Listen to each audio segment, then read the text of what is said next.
All right, welcome back to the Black Male Archives. I am your host, Rodney Freeman, and we have with us Gerald Moore Sr. Sir, how you doing today? Excellent, brother Freeman. Pleasure to be here. Also, we're glad that you're on here. We want to talk about your organization, Mission Fulfilled, and how you got that started, and your background, and what inspired you to want to do this. So, if you can tell the listeners, just basically where you're from and your background. So I'm originally from Rochester, New York, which is upstate New York. And growing up, I had this technical gift that was manifesting in me, but I never really had an opportunity to share it as a kid because you had to be cool. And Mm-hmm. being smart wasn't cool, right? You going Yeah, back at that time, which is yeah, still kind of today, like being smart, we trying to make smart cool. right. So I took to sports, right? And sports was actually a protection mechanism in the hood Yep, to protect me as I was smart. yep, yep. So I could always escape into sports. I could always, all right, Gerald's a good athlete. So, this crazy stuff he talking to us about math and sciences, Mm, we'll just let him get away with that because he could play football. yeah.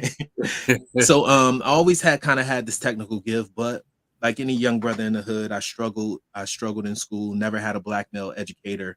Mm, At 12, had my first police encounter, mm, typical of somebody growing up in the inner city, young man growing up in the inner city. 14, got expelled from school, middle school, for fighting.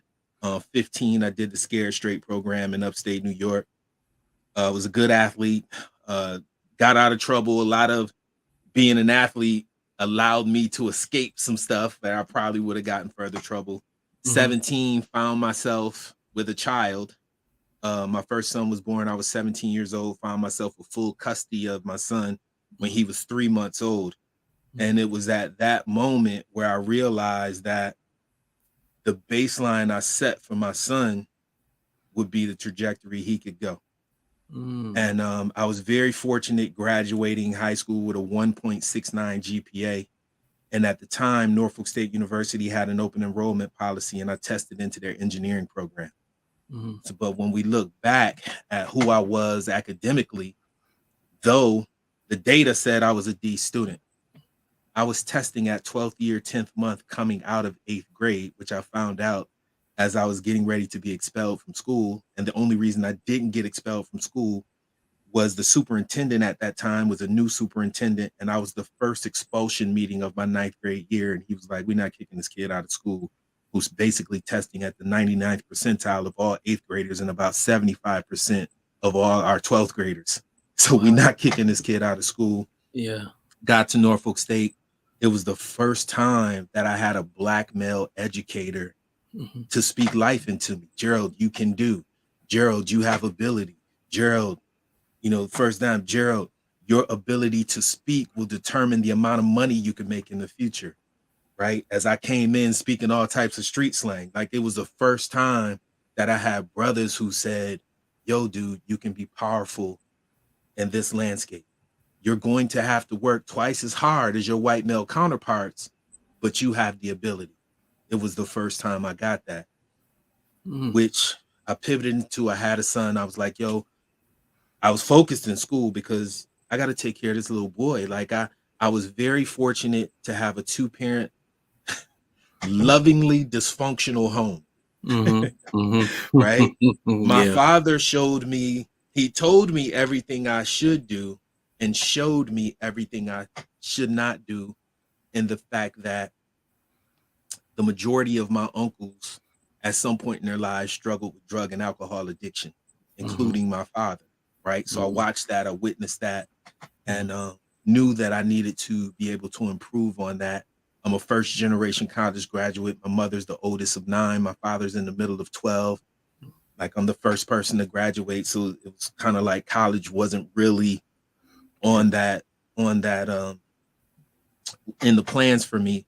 But Yeah. sports, I started getting recruited to play football. That's Okay. when I really knew, Gerald, you can go to college. Um, because I thought football would take me there, and I thought that football would be my ticket. But what I realized when I got to Norfolk State, man, and Mm. realized that it was other brothers studying and brothers who was smart and into engineering and graduated in 4 years, got my first engineering job, which moved me to DC. Mhm. And from there, man, did a 20-year career as a systems engineer and cybersecurity engineer. But having a young son, I was always the young dad, right? Yeah. Of Yeah. all the boys. So because I was in tech and I knew how I grew up and football was the dream, right? There's only four ways out for a young man in the hood: Mhm. NFL, Yep. NBA, hip hop, and drugs, right? Mhm.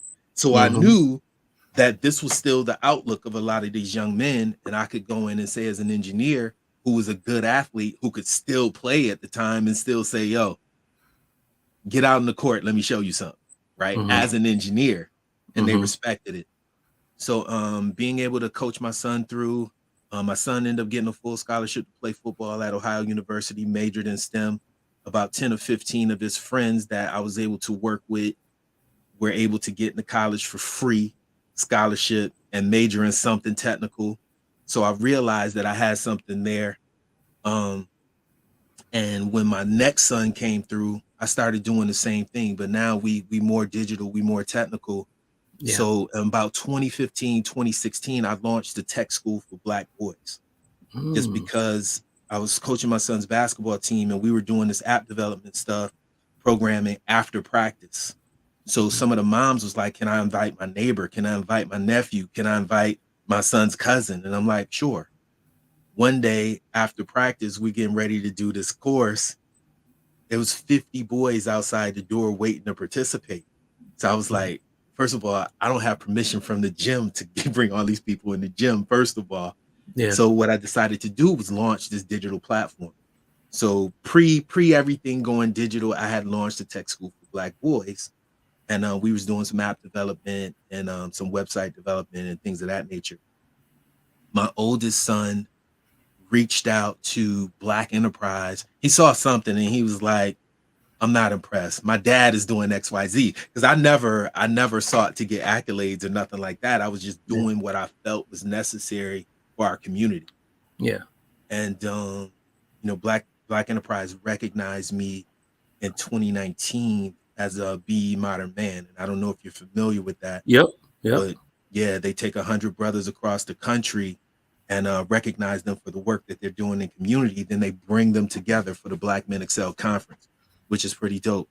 Yeah. There, I met Sean Dove, who was running the campaign for Black Male Achievement at the time, and had a chance to talk to Sean just randomly. And Sean knew about the work that I was doing and asked me, "Hey, have you ever thought about taking the work that you do into the nonprofit space?" And I didn't know anything about nonprofits. I'm a cybersecurity engineer. Yeah. I'm a Yeah. cybersecurity engineer that like working with young men. You know what Yeah. I'm Yeah. saying? I didn't know. So pandemic hits, and I was getting ready. So I launched a nonprofit under Sean's word, and he was like, "Hey, if you can make it move, I'll endorse you, brother. I have faith in what you're doing, and you're doing the right thing." So we launched the nonprofit. Right as we get launched in 2020, we were getting ready to launch this computer science class for Black boys Mhm. in the DC metro area. Pandemic hits, we can't launch. So this is going to be our first thing we launch as a nonprofit.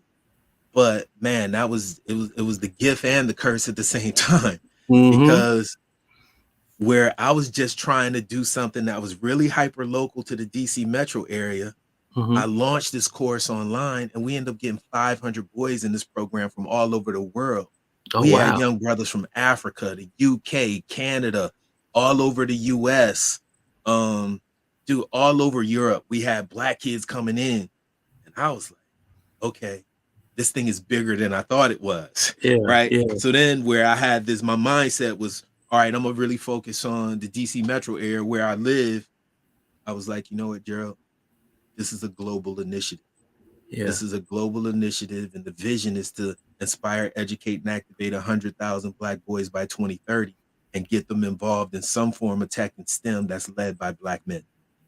Man, that is amazing. That is amazing. I don't think I knew almost half of that. what you were doing, man.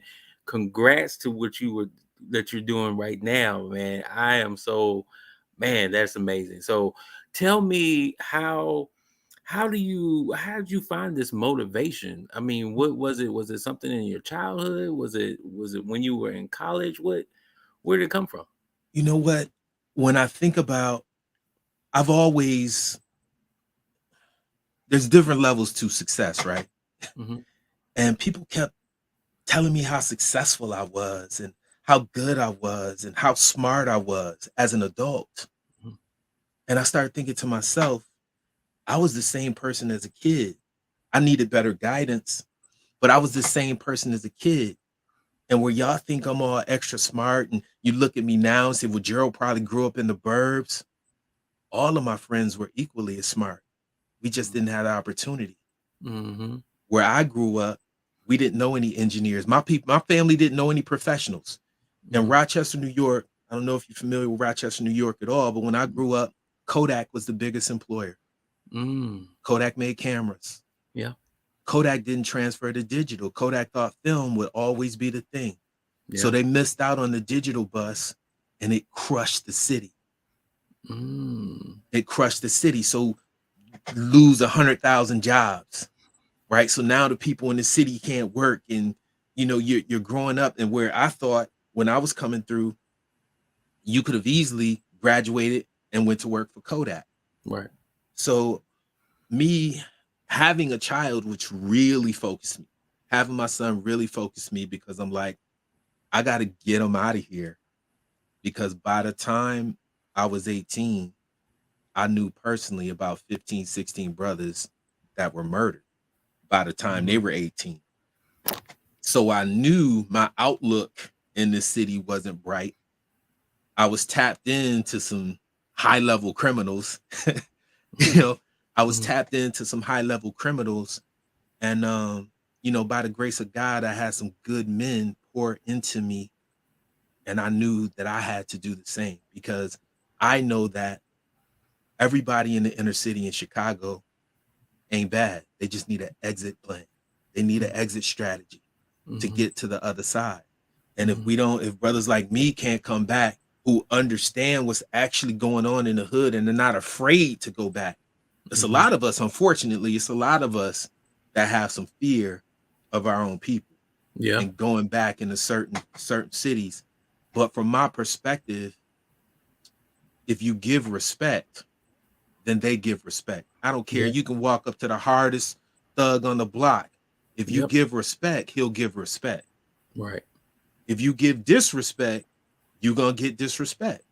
Mhm. So from that perspective, I just believe that, you gifted to do a thing, and that thing that you do, sometimes you can't escape it Mhm. because I left my job to do this.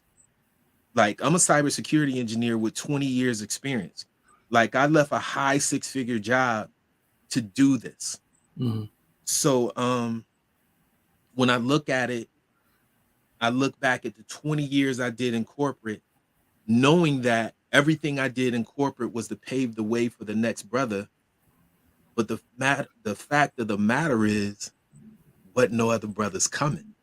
Right. Black men make up less than 5% of the high tech and STEM workforce. Yeah.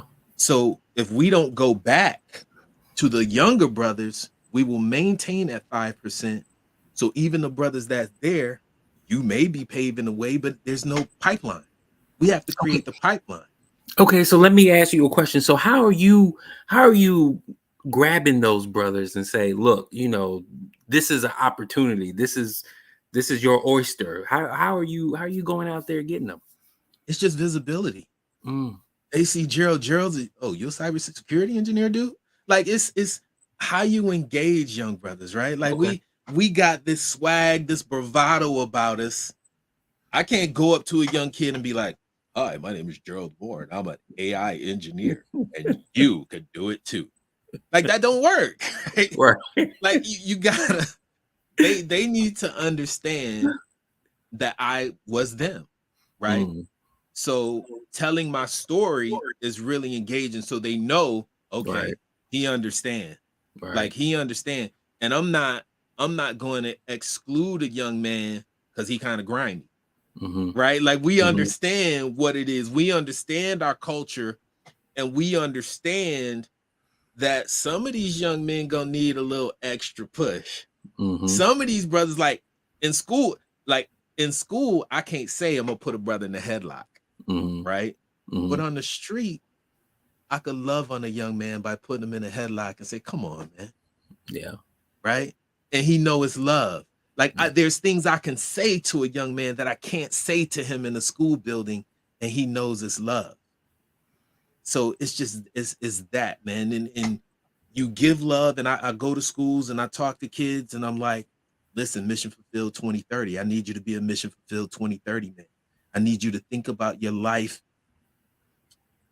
Most of our young kids, they don't think about the long-term outlook of their life. They're Right. living day to day. And not only are they living day to day, they living day to day in war zones. Yeah. So that's a whole nother thing. Like they living with trauma. Right. A has never paid anybody in the hood. You can Mm-hmm. come home with many A's on your report card as possible. You're not gonna eat with it, Mm-hmm. right? And Mm-hmm. you can't foresee that maybe 10 years from now I can go to college and get a good job. Yeah. Because in the inner city Chicago, in 10 years from now, I may be dead. Right. You know what I'm Right. saying? My Right. cousin got shot last week. My uncle died at 22. Like the outlook is different. Yeah. So before you can really educate them and help them see a way out, you have to help them understand that you can do it. Like there is something bigger, and then you got to engage them with love, man. Not Yeah. many of our young brothers don't get engaged with love, you Yeah. know. And we know, like I know it's thug kids out there, like I was one of them, right? Mm-hmm. Mm-hmm. I know there's some young men that we not gonna reach, Yeah. but Yeah. Tell me. we can't not try. Yeah.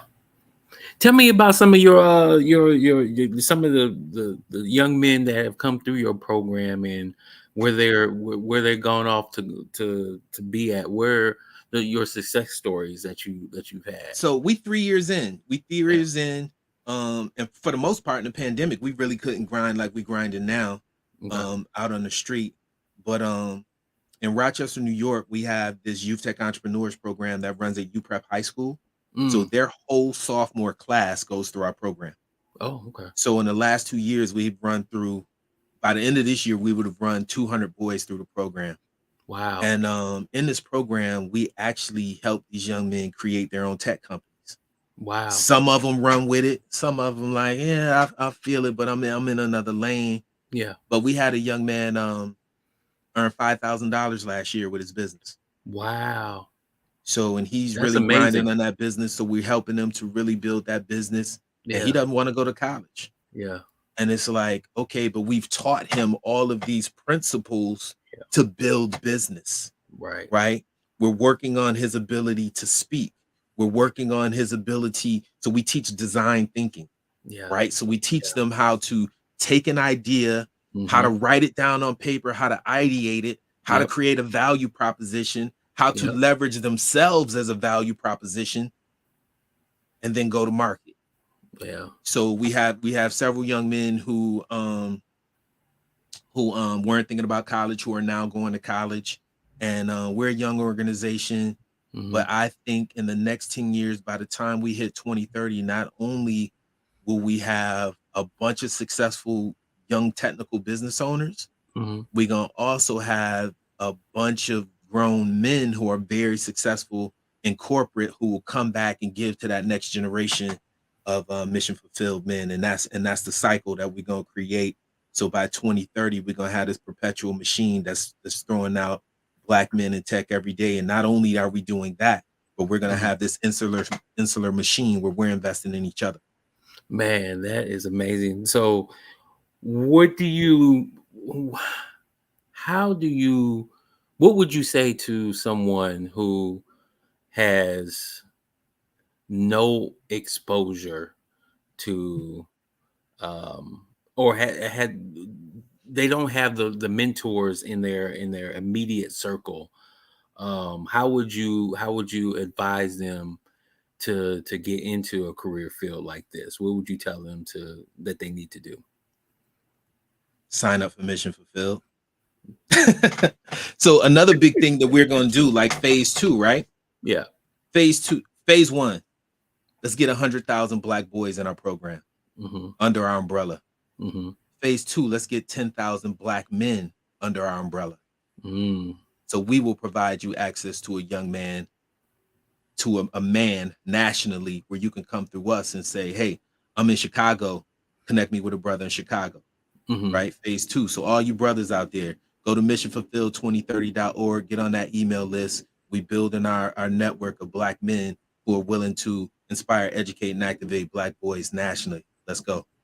Yeah, man. Tell me, because we had a brief conversation before we got on here about ownership. How do you talk to them about ownership and what and the importance of that, of owning their own platform? What do you advise them? So in our Youth Tech Entrepreneurs program, we talk about um, even if you get a degree and you go work for somebody, you're always susceptible to what they say. Mm-hmm. Mm-hmm. With today's technology, we all have the ability in our hands to create a business, Mm-hmm. right? So we actually teach them how to take these thoughts they're having in their head and put them into technology, Mm-hmm. and that they actually have the ability to create their own future. Mm-hmm. Many of us look at, when we think about success, we think about athletes, entertainers, rappers, right? And I Mm-hmm. actually showed them that, hey, the majority of our athletes are not wealthy. The Mm-hmm. majority of our rappers are not wealthy, Mm-hmm. right? And we showed them the intersection of where they're on the incline and where they're on the decline, Mm-hmm. and where somebody who potentially could be an engineer, where their salaries intersect, and the engineer keeps going, and the athlete by 27, his career is done, and he's Yeah. blown all the money on chains and cars. So we have an opportunity to kind of show that Mm-hmm. and kind of say, hey, if you focus on whatever you're doing, there's a business opportunity there. Yeah. So teaching them how to design, think, and how to pull out a business from anything that they're doing. There's a business opportunity in anything that you like, Yeah. anything that you have a passion for. Millions of other people have a passion for, and there's a business opportunity in it. You just need to know how to find it. Then there's the aspect of wealth versus rich and wealth, right? You Yeah. have people who are rich and you have people who are wealthy. Right. Wealthy people don't worry about money, and their children's children never go broke. Mm-hmm. People who are rich go broke. And what do you actually need to do to have a sustainable, good life, right? Yeah. If you made $60,000 a year doing the thing that you love, you had a place to live, you had a car, and you didn't have to go to anybody else's job, is that successful? Are you actually rich at that point? You are, Yeah. right? You got a sustainable income that you create, Right. and you're only accountable to you and your family. Yeah. Where on the other end, you can make way more money, but Elon could walk in the door and say 10,000 of y'all got to go. Yep. Yep. That's what. Zuckerberg can walk in and be like, yo, That's 20,000 of y'all got to go. and that's what's happening now because we seeing people the tech Exactly. people getting laid off. Right. And you know what happens to those people? They thought they always have those jobs. They Mm-hmm. spent crazily. Many of them go to depression. Mm-hmm. And what's also happening is a lot of those people at those big tech companies were making exorbitant salaries. Mm-hmm. Where when you go to normal corporate, they're not paying people like that. Yeah. So normal corporate not even hiring those people because they know those people won't last. Right. Right? You making 300,000 with Microsoft to realize if you go to IBM, you can only make 100. Mm-hmm. So IBM knows those people not going to work hard. They're only looking for their next opportunity to get out. Mm-hmm. So IBM is like, no, we're not messing with those people. Yeah. So So now, yeah. if you're not a creator, like there's this thing that's happening now where, man, everything is unpredictable. Like we in the most unpredictable time right Right. now, Right. especially where artificial intelligence is going. Mm-hmm. Like Elon came in like AI could do your job. Zuckerberg was like AI could do your job. Get up out of here. Right. Right. And that's what we're seeing right now. So we're teaching a lot of our boys how to leverage artificial intelligence and how that technology works and how they can be a part of it and create their own technology leveraging AI. And a big part of it, man, is us keeping our knowledge. Like we Yeah. give away our knowledge, we give away our brain trust. Our think tanks are not benefiting Black people. Right. So we need to create these think tanks where we're benefiting our own people and creating our own businesses. There's no reason with the talent that we have and the brain power that we have, including our women, that we don't have our own Microsofts, Apples, and Googles and Amazons. Exactly. What if, Man. what if, what if, think about this. Yeah. There's a brother out of Philadelphia, I forget his name, and he built a website where he was selling Black products, Mm-hmm. right? What if we decided that as Black people, we would stop purchasing anything from Amazon and only purchase from him? Mm-hmm. So he was bringing in other Black businesses to sell their products on his platform. Yeah. So what if we decided we would only buy products from him? How does that change our community? Yeah. Yeah. Changes big time because it keeps the Changes our dollar. community, Yeah. right? And now we Yep. can compete. We Right. we and not only that, we don't have to compete. We have our own thing. Right. We have our own thing, and now that investment's coming back to our community. Right. So these are the types of things that we're teaching our young men as not only consumers but as producers of technology of the future. Like this is how you have to look at it. You can't just Yeah. look at it as I'm gonna get mine. And that's a big thing about it too. Like we're not only teaching them, okay, we want you to be technical, but we want you to be technical with a purpose Right. to build back your community. Because every young man in the hood from my city, from your city, if they got together and decided we want to clean up the city, we could do it. Yeah. Man, this is we can continue to talk for a lot longer than what we have today. So we're gonna definitely have to bring you back on. But man, thank you so much for this. Can you tell the listeners what you have planned for this year and where they can follow you and find you on social media? Missionfulfilled2030.org is our website. We're relaunching for the cities we're not in our Youth Tech Entrepreneurs platform program in the digital platform. You can check us out on Instagram at Mission Fulfilled 2030, Facebook Mission Fulfilled 2030, and Twitter is Mission F 2030. So, and we're also on LinkedIn at Mission Fulfilled 2030. So if you go on your Google machine, just put us in there. Mission Fulfilled comes up. Gerald A. Moore Sr., put me in. I come up with Mission Fulfilled.